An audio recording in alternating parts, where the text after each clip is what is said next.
like to acknowledge the traditional owners of the land on which we are meeting, and I pay my respects to the elders past and present and the Aboriginal elders of other communities who may be here today. So good morning, everyone. Thank you for joining this month's webinar titled Hazard Reduction, Balancing the Risks of Bushfire and Smoke. I'm Sabrina, a Centre for Safe Air postdoctoral research fellow, and I'll be chairing today's webinar. So the increasing frequency and intensity of bushfires have become a significant concern worldwide, especially in Australia. Not only do these fires pose immediate threats to lives and properties, but they also have far-reaching impacts on public health and the environment, particularly to the smoke that they produce. Today, we are privileged to have three esteemed speakers, Mr. Laurence McCoy, Dr. Mercha Azi, and Associate Professor Owen Price, who will shed light on this topic. A little bit of housekeeping. So each speaker will give a 10 to 20 minute presentation, followed by a 15-minute Q&A at the end. So please drop your questions and comments in the Q&A section below. So let's begin. Our first speaker is Mr. Laurence McCoy. Superintendent Laurence McCoy is the manager of Predictive Services at the NSW Rural Fire Service. He has been a member of the NSW Rural Fire Service for over 20 years. Laurence holds a degree in Applied Science, majoring in Geography with honours, an advanced diploma of leadership and management, in addition to numerous firefighting training and environmental management qualifications. He has significant firefighting experience in a range of roles and has been deployed to major incidents within NSW and around the nation, including Black Summer, Black Saturday, which happened in Victoria, multiple deployments to Tasmania and Queensland, and 2 overseas deployments to North America. In 2010, Laurence was seconded to NSW RFS headquarters to project management the establishment of a fire behavior analysis and smoke modeling capabilities, and has now progressed to lead the Predictive Services unit.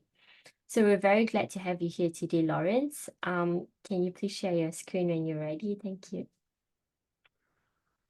Okay, how's that? Yep, we can see your screen. Thanks. Thanks for that introduction, Sabrina. You're making me feel very old. Okay. All right, so today I'm coming to you from the Wollongong land, and I'll proceed with our presentation regarding hazard reduction and balancing the risks of bushfire and smoke. So we know that fires impact on life, property, and the environment, but on the same token, we know that fire is important for ecosystem functioning, and particularly in Australia, where flora has evolved with fire, and in some cases it's evolved to encourage fire. As mentioned, the Climate Council of New South Wales suggests that climate change is already increasing the risk of bushfires in New South Wales and the ACT, and from experience, we know that seasons are starting earlier and they're lasting longer. The season this year is not finishing until April, and it started in August. The frequency of extreme fire behaviour is increasing. In 2019-20 fire season, the number of recorded fire-induced thunderstorms almost doubled in one season alone. Even this season, or last season, in a comparatively average season for us, when compared to 2019-20, we observed many days of extreme fire behaviour and issued a number of fire-induced thunderstorm warnings. In 2019-20, the fire season was the worst on record. 5.5 million hectares burnt, tragic loss of 25 lives, nearly 2,500 homes, as well as flora and fauna and many other impacts. So in the future, we know that in New South Wales and probably around the nation are likely to experience an increased number of days with dangerous fire weather. So bushfire risk management is increasingly important for us.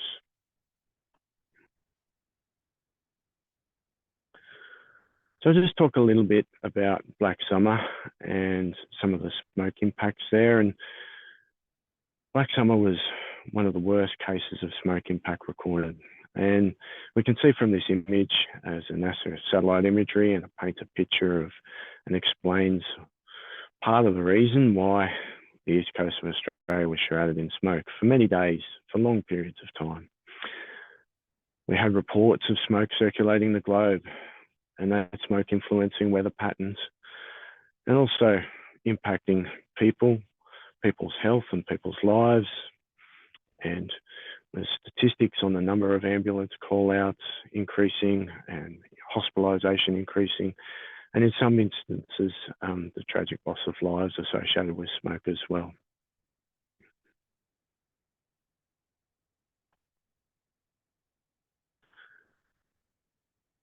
So I'll just move on to another element of the 2019-20 fire season, and that's the effectiveness of hazard reduction burning in 2019-20. There's a lot of work to do here, but what I will say is that often fire weather was the main driver in fire behaviour, but there's been many examples of where hazard reduction burning did assist with fire management. And we need to do some more work in this space, and particularly to promote the effectiveness of some of these burns. And so we can see some examples from these images on the screen of where hazard reduction burning assisted in fire management. And on the right-hand side, we can see an image of fire severity of the Green Wattle fire. And we can see overlaid on top of that were some of the hazard reduction burns that intersected with that fire. And broadly speaking, there's a lot to unpack from this, but we can see that where those fires, hazard reduction burns intersected with the fire, it reduced fire intensity. There's another example in the left-hand corner there. We can see there's a series of fires, and that was in that same vicinity of the Green Wattle Creek, and they all started around the same time. And one of those fires, the Ruined Castle fire, intersected with the Mount Solitary hazard reduction. And some of you might recall that that Mount Solitary hazard reduction burn was quite spectacular, but it also caused smoke impacts around the Sydney Basin. But I'm here to say that although there were some impacts, that hazard reduction burn bought us time. And it brought us the ability to plan strategies and tactics and to coordinate our resources. And you can see there fires in the vicinity of that one that started at the same time grew much larger, faster. And there's a lot to unpack with that one as well. And then we have another example here of the Gross Valley fire, which is in the top left corner. And we can see that that fire was contained. The perimeter of that fire was contained when it interacted with the Lawson's Ridge hazard reduction burn. Again, that Lawson's Ridge hazard reduction burn was another hazard reduction burn that caused smoke impacts on the Sydney Basin. But there's significant value derived from these hazard reduction burns during 2019-20. So we're able to, it assisted in our ability to contain that fire's spread. So, like I said, there's more research needed, and the RFS and Fire and Land Management agencies will be working with the New South Wales Bushfire and Natural Hazards CRC and researchers to understand the effectiveness of hazard reduction burning, particularly for the 19-20 season in the coming years. So, hazard reduction burning is our most cost-effective strategy used by fire and land management agencies to reduce the risk of bushfires impacting on life, property and the environment. And we know that smoke from wildfires can be far worse than that from hazard reduction burning. Some of these pictures, when compared to the wildfires before, give us some evidence for that, but there's still significant smoke impact events. And 2016 Mother's Day event was an example of that. And these events still have an impact on air quality. So I guess what I'm trying to say here is that fire is inevitable with increasing severity if we don't do something about it. And what I'm trying to do is acknowledge that smoke from prescribed burning can have an impact on a range of values, such as health, visibility, and public amenity. as well as safety. And there's a challenge for us as firefighting agencies and land managers to find a balance between the competing interests of managing bushfire risk and public health and amenity interests. So what have we done? In 2016, we, following the release of the Clean Air for New South Wales consultation paper, we identified the need to collaborate further to improve air quality and reduce population exposure. And so the New South Wales government formed a hazard reduction burn smoke steering committee and two sub-working groups, namely the Communications and Smoke Modelling Risk Assessment Working Group. In late 2016, we can see a list of agencies, the major fire and land management agencies that are represented on that, as well as Health and the Bureau of Meteorology, and our science departments, air quality and climate change, for example. And so what these working groups have done is they've drafted protocols for interagency communication, the assessment of risk, and for external communication triggers. And so there's two protocols that have been developed. The first one is for hazard reduction, and this is the most mature of the protocols. It was established in around 2016. And the second one, which was more recently established, was the Bushfire Smoke Impact Assessment Protocol. And what these protocols do is they follow, there is a process here we can see. They provide us with workflows to share information and between participating agencies and to trigger levels of communication between the agencies and also with the community. So in New South Wales, we're very lucky to have access to a number of smoke modelling systems, and in each of these models undertake modelling for slightly different reasons, but they're linked by the use of these protocols. And our system, the RFS system, is able to share information with each of the other agencies to facilitate their modelling and also their responsibilities within the protocol and more broadly. So some of the differences between the protocols is that, as I mentioned before, there's also the hazard reduction burn protocol has been running for a little bit longer than the wildfire protocol, but wildfires generally, they're unplanned, they're difficult to estimate and model smoke generated, and can be a quite dynamic situation that requires quite intensive monitoring and modelling. Whereas hazard reduction burning is more planned, it's feasible, and we're doing these modelling ahead of time, and they trigger different protocols. So the Bushfire Smoke Impact Assessment protocol has recently been trialled, and that was following the New South Wales Bushfire Inquiry recommendations. And I won't go into too much detail with these for time constraints, noting the time already. But there are a couple of recommendations there around investing in forecasting capability, and Merchant will talk a little bit more about that, and public health messaging. So those recommendations have reinforced the need for us to implement the protocols, and we developed the Bushfire Smoke Impact Protocol following that. So very quickly, I'll talk about the Bushfire Smoke Impact Assessment Protocol trial, and we trialled it in 2023, where the 41 models run for about 6 major bushfires, and the protocol was activated on one occasion, triggering communication for the Alpha Road fire. In 2024, the protocol was triggered in about 8 days, and we stood up a smoke modeler in the RFS on 33 occasions. And we ran the models for about 13 times, and the protocol was only activated once. And so for this reason, the Bushfire Smoke Impact Assessment Protocol the pilot has been extended into the next fire season. It was recently endorsed by the Smoke Steering Committee. And so we just see an example of some of the modelling that was undertaken, and this particular modelling was for the Duck Creek fire, which occurred in northwestern New South Wales, and it actually ended up sending smoke into the Sydney Basin, surprisingly.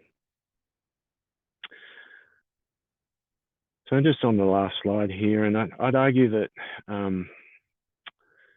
the introduction of the smoke management protocol and the trial of the bushfire smoke impact assessment protocol significantly improved the outcomes for the community of New South Wales, but there's a long way to go. And we know that there are a number of challenges that we face, and there's a lot of complexity in smoke modelling. Meteorological conditions going into the model can change. There are limitations in our forecasting capability of our models, and communications and intelligence gaps in the agencies and the ability to forecast the event. We're working on these. And there are other factors like background pollution, such as wood smoke, which can also contribute to the event. So since implementation, I'd just like to again reiterate that we've had significant improvement in the communication and the information between the agencies, and also I'd like to think the communication to the community. And so we've seen significant benefits, and we're looking forward to ongoing collaboration to continue that improvement. That's it from me. Thank you so much, Laurence. That was a great presentation. There are some questions in the chat, but we'll come back to them after all the presentations have ended. Our next speaker is Dr. Murchid Aziz. Murchid is the Senior Team Leader of the Atmospheric Research Team at the Climate and Atmospheric Science Branch of NSW Department of Climate Change, Energy, the Environment and Water. He has been working in the fields of atmospheric science, energy, and environment for over 30 years. His main interests focus on the application of atmospheric science related to the formation and control of air pollution, understanding of atmospheric chemistry, and links between air quality and climate change. He has also focused on the development of future air quality strategic science. Thank you, Murchid. We can see a screen. However, it's in the speaker view. I think you might need to flip it to the presentation mode. Can you see my screen? Yeah. Perhaps put it in full screen. What about now? Maybe go to display settings, and then I think because you have two screens, that's why it's showing your speaker's view.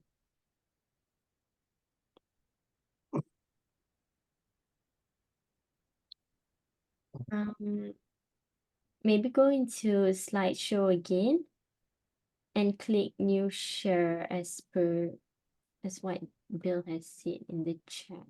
Okay, let me Yeah. stop sharing and move back to that one.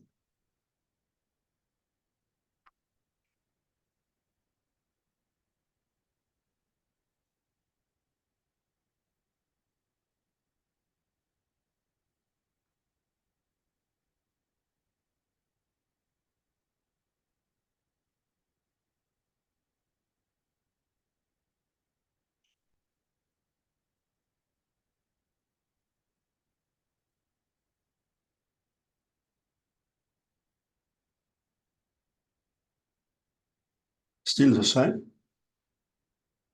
Maybe put it in slideshow and then we can have a look.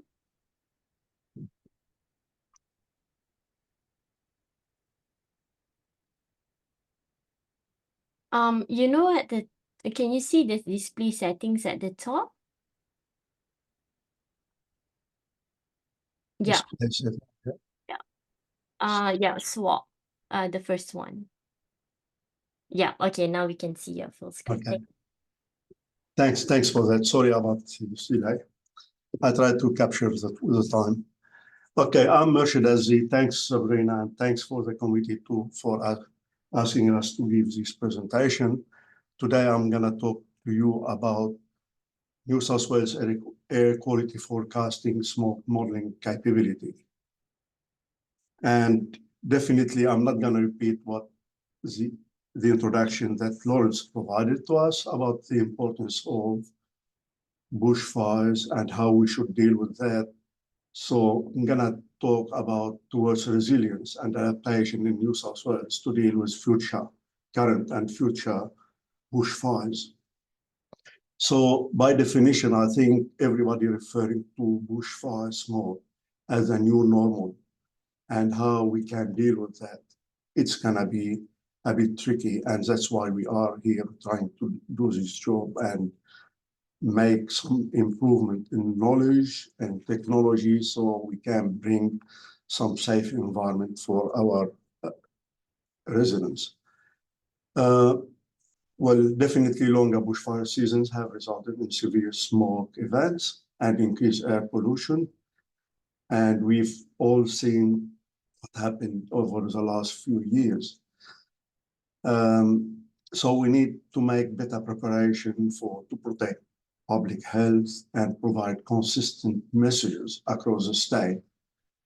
And in our government, New South Wales, and through our Department of Climate Change, Energy, Environment and Water, is actively working to develop relevant reactive and predictive tools to deal with the new normal challenges. So definitely we have a paradigm shift in the management of bushfires is needed to bring the focus on prevention and adaptation. So if we deal today with some issues, and those issues may be changed in the future with some different aspects. And we need to improve prediction of bushfire smoke behavior, spread, severity, potential impacts. Reliable information are critical to be delivered for the community and for the government and our agencies. And definitely integrated assessment would help decision makers to improve air quality and health and reduce impact on ecosystem and climate. The integrated assessment, as I will explain it a bit later, will help us as well to make planning and manage available fuel, distribution of population, releasing lands, and so on. So we can't really not thinking about how climate change is changing the whole paradigm, the whole game, in terms of new drivers, new impacts, different trends, and so on. So I spoke about the integrated modeling platform developed by our department. And it consists about bringing all data available from all sources. The data can be related to land use planning, population data, air quality monitoring data from all sources, satellite data, and so on, and try to use some relevant information into the process. And the other bit which I'm going to talk about which is very critical and important for the topic, is how we can bring dynamic emission data, okay, to be included into the assessment. Currently, everyone is relying on static data. Our MEMS, modular emission modeling system, is going to be a dynamic modeling system, provide hour per hour emission from all sources. And you can see here in green, okay, component sectors which they are available now to get the data hour per hour. Wood heaters, power station, motor vehicles, we can get the wind-blown dust, and we can bring the fire smoke as well now. So it's nice to have all these emissions, but how are we gonna use them? So definitely we have access to meteorological data from BOM, and we have our community modeling system, which we have adapted from the US, known with WRF-CHEM or WRF-CMAC. They are chemical transport models. We have an existing CCAM, CPM as well. And so we don't rely on one model as well when we're doing these chemical transport modeling. And if we want to bring additional changes coming from future policies, okay, we can bring this into our MEMS. And if we can bring future regional climate projection, New South Wales have now claimed to right now with enough data allowing us to ingest into our modeling capability and do future projection for climate, for bushfires, for any zoning and which can happen. And all results will be linked to another a new platform developed by NASA called WorldView for publication and for presentation. I will show you some results of that one. And the communication definitely will go to the public, to RFS, and to other departments and policymakers. In addition, for very simple, quick runs, we use dispersion modeling like high speed in New South Wales. But I will show you, we have other more advanced technique now to use. So we are in continuous communication with RFS and other state agencies. We have improved our smoke treatment and characterization, and we ingest all these new emissions depending on 1, 2, 10, whatever available into our chemical transport capabilities. We have developed what we call fast run modeling for emergency. It is an extract from our chemical transport model. Rather than looking at trajectory, we can look at dispersion across a given domain. And definitely we communicate results to RFS and other agencies. And we collaborate with research providers in Australia and overseas to acquire and implement the latest relevant science knowledge in these areas. So when we talk about forecasting, what we have done now, we move into the new era of air quality forecasting with WRF-CMAC as our population forecast. So the forecast cover a big domain over Australia, as you can see the yellow one. And we moved on to the orange one, which covered New South Wales with resolution 4K by 4K. And the red domain, with third domain, is for Sydney, which is 2 by 2K. And we deliver 96 hours simulation of forecast. And it's produced twice daily. So improvement, we can see it, okay, better and more robust data when we tackle, okay, better information about emissions coming into the model. And we can see, for example, the same day, how the plume has changed from one model to other existing models. And our forecasting is produced daily as well, okay, on the website, and people can check it with the new technology. I spoke as well, mentioned our fast run for smoke modeling. As I said, it is much more robust and more comprehensive than running a plume model and saying that's what's going to happen. And we can run as many as we want of runs for different selected fires. And we use it within a single domain only. We take previous night simulation results, and we start running the model for 72 hours.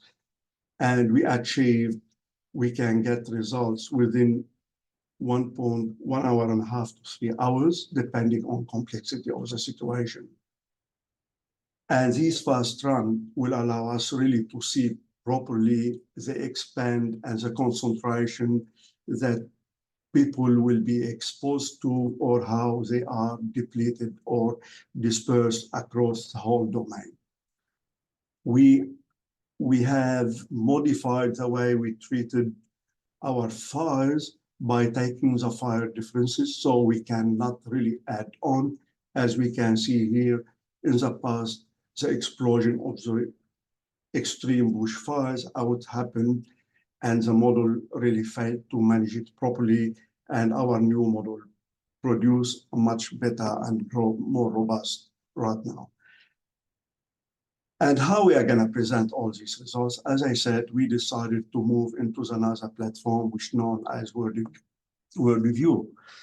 This platform will allow us to include to add different layers from emissions, from topography, from dust coming from different sources, getting access to satellite data or other data from US like WACAM models and so on. So we can look at dust, if we have dust occasion, if we have bushfires at the same time, and all these we can put them in this platform, and it is ready for scientists as well as for public to scan it and look at this and check on emissions. For example, some of these examples in here, some isolated bushfires in here. Okay, we can see how robust we can look at them and move. And we can compare results. We can add some talking, some videos. So it is interactive between the user and the system.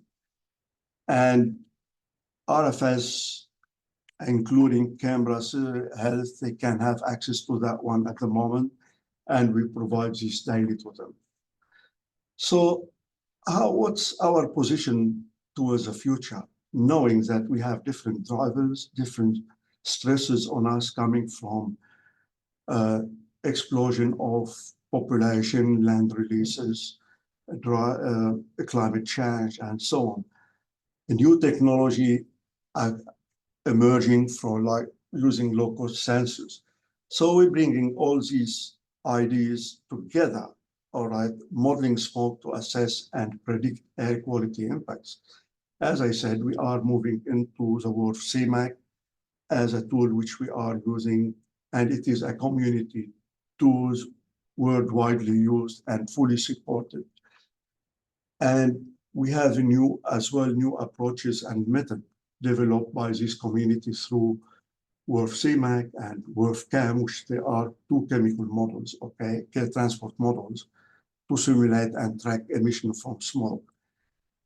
We rely as well on deployment of low-cost sensors and getting the data in-house and do data fusion to improve our resolution and robustness of our data and making check properly.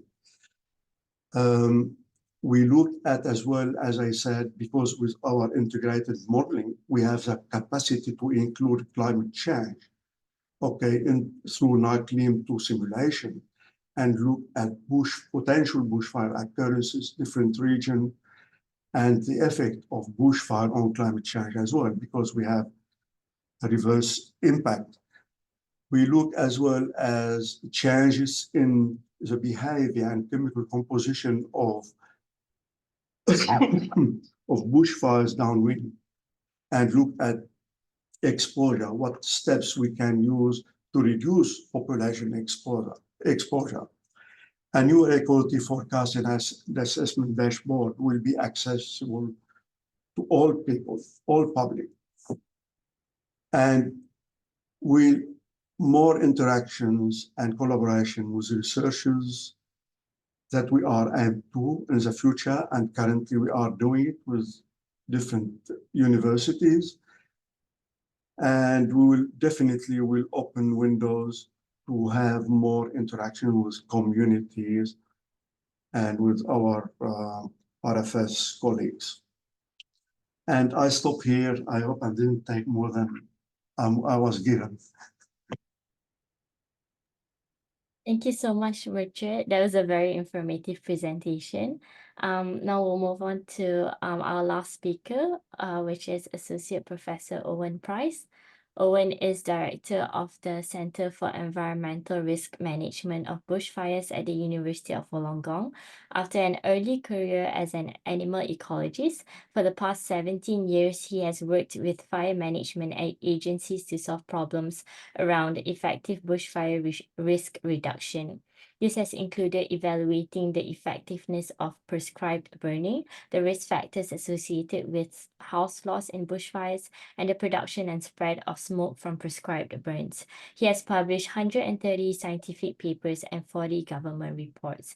We're delighted to have you, Owen, today. Over to you. Thank you, Sabrina, and hello, everybody. I'm speaking from UN country today, and many of the much of the field work has been done on UN country. So I'd just like to acknowledge country. I guess notwithstanding the wonderful outlines that Laurence and Murchard have given about how government predicts and warns people about what's about to happen, there's a scientific question about exactly how bushfire smoke and prescribed fire smoke plays out and what it does and how best to manage it. So essentially what we're asking is trying to understand this sort of thing, which is Sydney Harbour during the Black Saturday fires, and this sort of thing, which is a prescribed burn done in a similar area, how they work and how they interact. It's a really, really complicated question. And as Laurence has indicated, bushfires can produce an awful lot of smoke, and prescribed fires, they reduce that amount of smoke by intercepting or reducing the areas of bushfire or reducing their severity. But of course, prescribed fires burn their own smoke, they produce their own smoke. So we've got some big questions, which are how do you balance the costs and benefits of prescribed burning? And even how do you even measure smoke impact? So for something like this, one of these big bushfires, it's quite straightforward. And here's an example of a prescribed fire where you could probably detect the impact of that. But here's a more typical one, a prescribed fire in the middle of a bushy area that's got nowhere near an air quality monitor. And if you can't see it, this is where it is. So how do you find out what that impact of that fire is? The answer is it's quite complicated, and you have to disentangle it into the component parts. So if you want to understand how people are exposed to bushfire or prescribed fire, you need to understand these different components. Fuel consumption, which is how much fuel actually gets burnt in the fire. Emission factors, so how much of that fuel gets turned into pollutants as opposed to being burnt very cleanly. And smoke dispersal, so how does it make its way from the fire to somewhere where it might impact? And all these different things affect all of these components. And suffice it to say, it's complicated, and these things differ according to fire type, so between prescribed fires and bushfires. So we can have a conceptual model of how we think this might work, and you can imagine all of these different factors. And for some of these things, bushfires might make it worse and prescribed fires might make it worse. So to start with, bushfires are bigger, so they're going to have a bigger impact. They consume more fuel per hectare, so they're going to have a bigger impact. On the other hand, we think that prescribed fires probably have higher emission factors because they burn at higher moisture content. We also think that bushfires are better because they loft the smoke higher. And we also think that, or it seems to be the case, that prescribed fires have more of a tendency to bring the smoke down to the ground. So that example I've just shown you there is a prescribed fire. And I don't know if you were paying attention, but you could see that the smoke was basically aloft above the ground for most of the time. And just as night started to fall, it came further to the ground. So this is a satellite imagery from MODIS imagery in the afternoon for that particular fire, and you can see that it was a big plume, but it didn't come to the ground. And here is a trace, or a time trace at Richmond, where that little yellow dot is. And what we find is around midnight, the smoke concentrations start to build up in Richmond and gradually get worse into the following day. That's a fairly typical pattern. So to try and pull all this together, we at our centre in Wollongong, we embarked on a whole bunch of different research projects for each of these different components. So you can see I've circled fuel consumption. We did a fuel consumption tests before and after different fires were burnt and looked at exactly what got consumed. First thing we noticed was that prescribed burns are not all the same. They're very, very different. In fact, some are quite severe and basically combust all the fine fuels that are available in that forest, and some hardly burn anything at all. So it's hard to categorize them as a single thing. Suffice it to say that we can produce tables like this that give you sort of a reference value for how much you would expect to be consumed in different types of fire. But it's probably more useful to think of it in terms more like this, which is a graph showing the proportion of fuel consumption as the fire severity increases. And bushfires tend to be up at the high end of severity, sort of 4 or 5. Prescribed fires tend to be down the lower end. So most fires consume all the litter, but only the more intense fires or severe fires can combust things like the canopy. And the next thing to look at along the line here is the emission factors. And for this, we're relying so far on work that's done by CSIRO, Fabian Reisen. Suffice it to say that there's an established value that is used for how much particulates is generated for every kilo of consumption. But Fabian's done some work unpublished as yet that seems to show that if the fuel moisture is higher, the emission factors are higher. So there's a higher amount of pollutants per kilogram consumed. And this is a bit of a worry because that's more typical of a HR. We're about to embark on some more experimental work to see if this is in fact the case. So watch this space. Then you get into this area of smoke dispersal. So where does the smoke actually go? And this is where it gets really, really complicated. We've done a whole bunch of different projects trying to pull this apart, including taking low-cost monitors to prescribed burns, looking at satellite maps of where the smoke plumes went to, and an historical analysis of comparing fires and the air quality network, air quality data. So I've been asked to speed up my talk a little bit, so I'll run through this a little bit quickly. So the first thing is we took these low-cost monitors to 18 fires, and that little map in the middle just shows sort of a layout where we might put them around a fire. What we found was this fairly consistent pattern, which is where you can see that sign saying midday. The air quality in these monitors tended to be relatively low until the evening, so after sunset, and then it would typically get much, much higher. So most of the impact from prescribed fires seems to be in the evening afterwards. And we also did statistical model that suggested that you can predict how far the exceedance will go. A bit of a woolly model, this one, but there's basically you can expect that there'll be no more impact after about 5 kilometers, except some of our fires actually spread smoke a very long way, and these tended to be the bigger ones.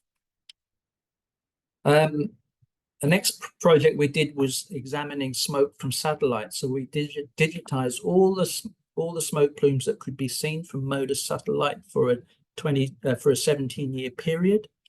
And to start with, we mapped them, and so this is a graph map showing the number of bushfire plumes, and you can see they're sort of concentrated in the Wollongong National Park, sort of 80 kilometers, 100 kilometers away from Sydney.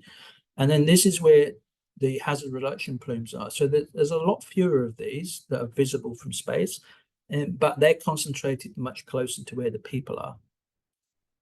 What we found when we tried to then relate that to air quality was, first of all, most of these plumes don't go anywhere near an air quality station, but those that do, less than half of them actually cause an exceedance on the ground. So most of these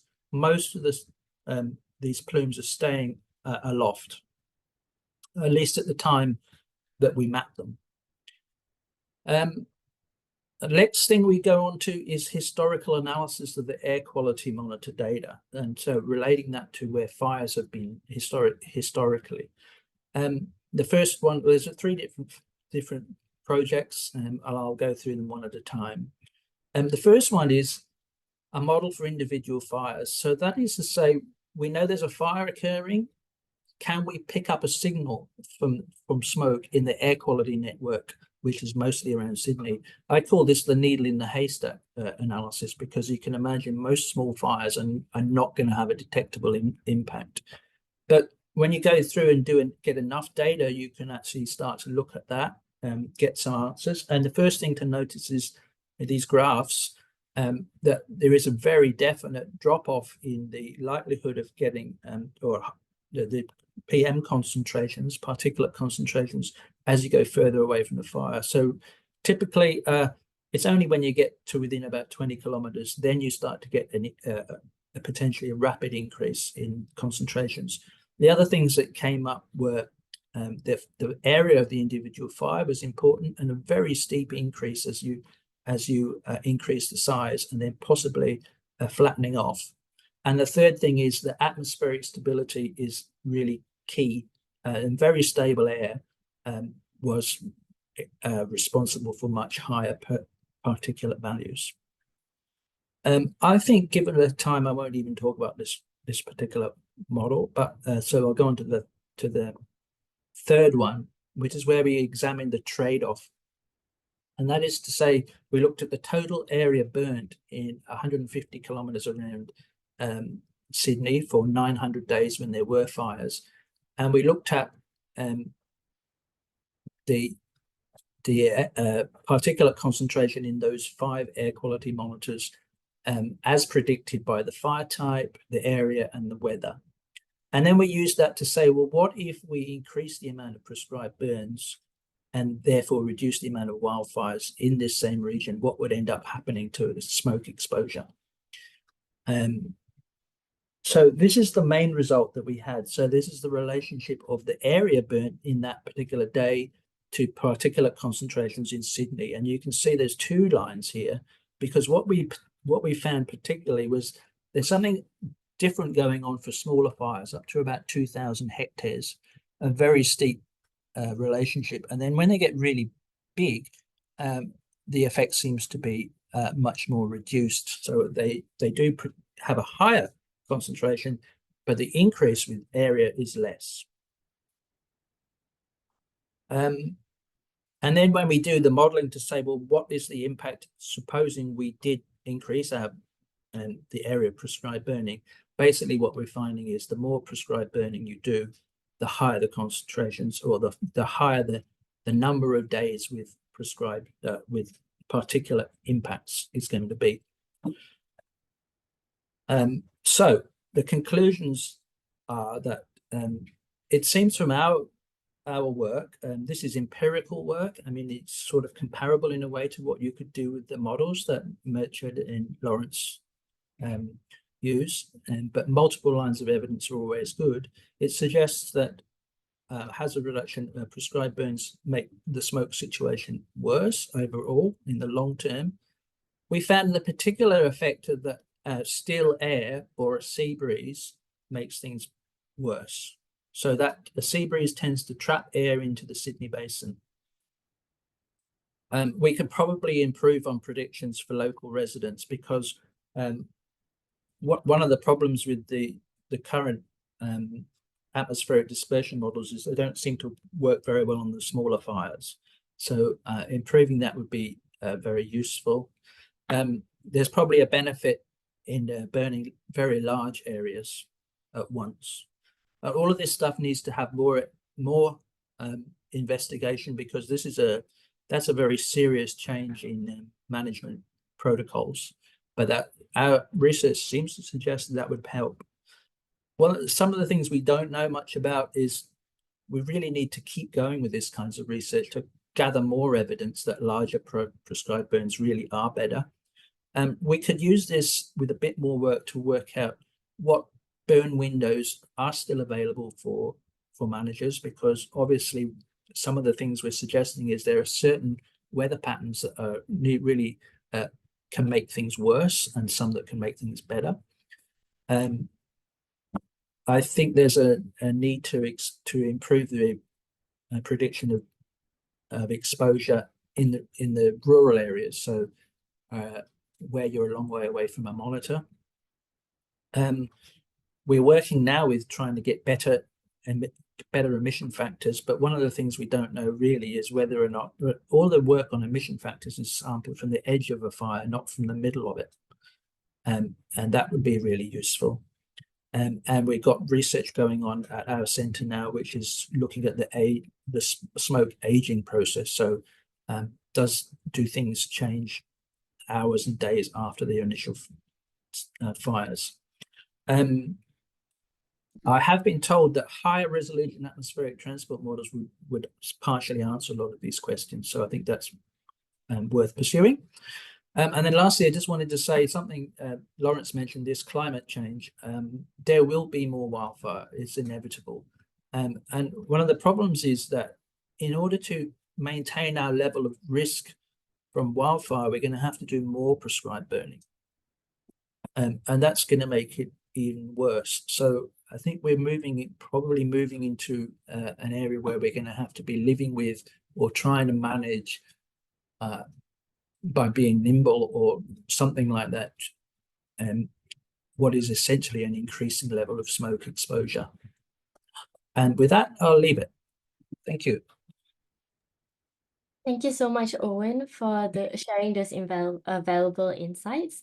Now we'll open the floor for any questions that the attendees may have.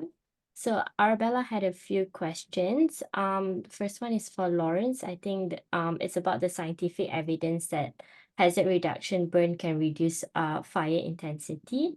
And she was also wondering, like hazard reduction burns are meant to consider smoke impacts on populations, but year after year, the Easter long weekend, there has been a peak of HRB period with Melbourne this year again blanketed for 4 days with heavy hazardous smoke pollution.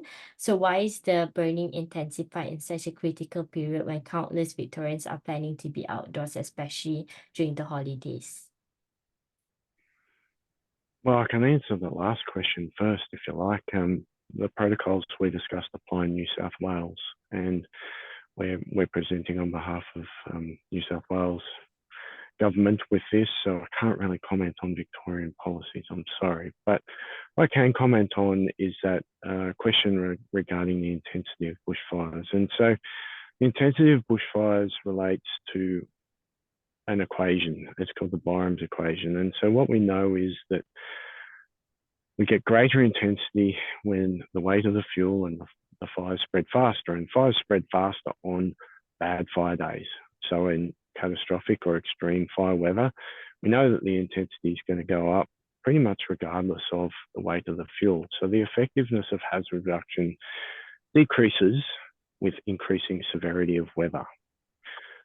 But on the other hand, if fires aren't always burning on catastrophic or extreme days, and so we know on low to moderate or even high fire days, there are opportunities for us to contain these fires, and that intensity equation is applicable, and it's given us countless opportunities to suppress fires and to take advantage of hazard reduction burning.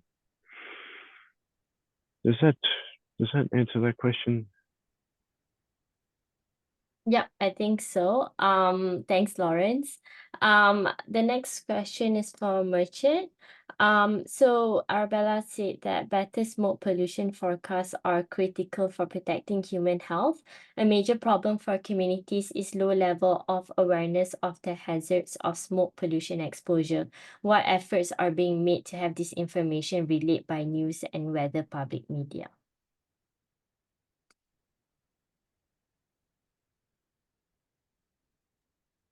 I think all information, we don't hide any information. All information will be exposed, and definitely in terms of population exposure to different type of pollutant concentrations will be calculated, and it will be another layer within our platform, then everybody can have access to it. Then the problem is about the high resolution, which we cannot deal with that. So at the moment, we're doing 2K by 2K. So wherever we have population exposed to X gram per cubic meter of this pollutant, okay, then health department will deal with the calculation to look at the health risk impact. Or we can work with the health to calculate this as well. So we don't, all information will be made or are already made available. Thank you, Richard. The next question, Laurence. Sabrina, can I just add to that? So when in the protocols, we do have a communications protocol as well. And so our communications teams use those protocols to provide public messaging, and that includes information to the media and through social media platforms as well. So in New South Wales, we often have, well, not often, we are routinely providing information on the impact of smoke impact of hazard reduction burns and in some instances bushfire smoke via social media, but also through traditional media forms. And the agencies use that protocol to inform how that information is shared. Thanks, Laurence and Richard. The next question is for Owen. So Stuart is asking whether your AQ network include black carbon monitors, or do you only use PM 2.5 and PM 10 monitor ratios to determine BF smoke carbon contribution? Okay, I've actually typed a little response in the chat there, but the basic answer is we're just using particulate PM 2.5 actually. But what we do is we use the fire history data to confirm that there were bushfires or prescribed fires burning on the days that we include. So they're going to be the dominant source. Thanks, Owen. The next question is from Greg. So this is for Laurence. So there's evidence that smoke exposure could be in the order of 10 times more harmful than the direct impact of fires. To me, this suggests that working to prevent smoke from impacting population centers should be the main priority of firefighting efforts generally, not simply one factor in a protocol. Is there some reason that we shouldn't make smoke exposure the #1 consideration? Safety. Fire is a very dangerous thing to combat, and we obviously need to ensure that we protect life, property, and the environment in undertaking our suppression activities, and acknowledging that smoke can have a health impact, but fire can have very serious impacts on life and property and the environment as well. And so we need to balance all those considerations, and fire management is a very complex activity that needs to be is very dynamic, and we need to react and respond. And so we do this through what's called incident action plans and through fire management and incident management teams. And these are all considerations that an incident management team would consider in their firefighting activities. Thanks, Laurence. I think, yeah. Let me, if you don't mind, I would like to clarify a few things as well. When it comes to exposure, okay, I think it is not just for what we can see around us. You have 3 types of exposure. One is a nearby to the fire, where firefighters and people who are living around, they can be exposed to it. And their exposure to selected pollutant, mainly PM10, PM2.5, and so on, and high toxics will be around. And we have like 1K to 5K beyond this first layer.